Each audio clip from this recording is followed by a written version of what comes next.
காத்தாயி அம்மனின் அருள் அடியவர்கள் அனைவருக்கும் வணக்கம்.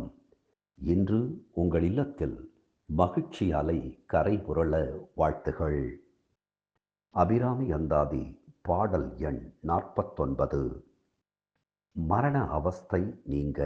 ஆம், மரணமில்லா பெருவாழ்வு என வள்ளலார் கூறுவதைப் போல மரண அவஸ்தையும் நீங்கி வாழ வேண்டும். குரம்பை அடித்து குடிபுக்க ஆவி வெண்குற்று கிட்ட வரம்பை அடுத்து மருகும். அப்போது வளைக்கை அமைத்து அரம்பை அடுத்த அறிவையர் சூழ வந்து அஞ்சல் என்பாய் நரம்பை அடுத்த இசைவடிவாய் நின்ற நாயகியே.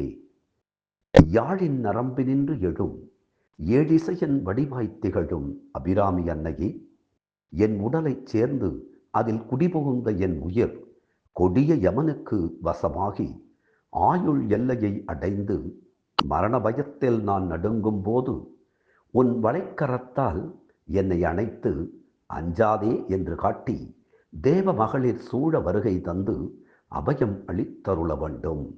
ஆம், மரணத் தருவாயில் எனக்கு அபயம் தர வேண்டும் என்று அம்பிகையிடம் விண்ணப்பம் வைக்கின்றோம். ஏன் மரண தருவாயில்?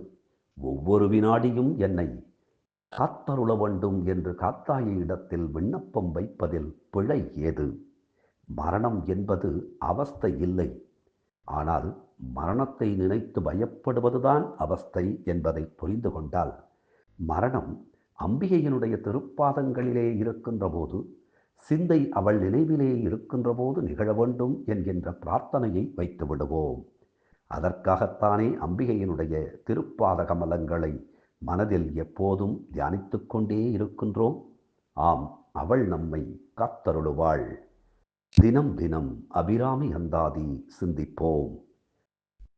அதன் வழி காத்தாயி அம்மனின் திருப்பாதங்களையும் சிந்திப்போம். அப்போது நம் தீய வினைகள் சிந்திப்போகும். நன்றி, வணக்கம்.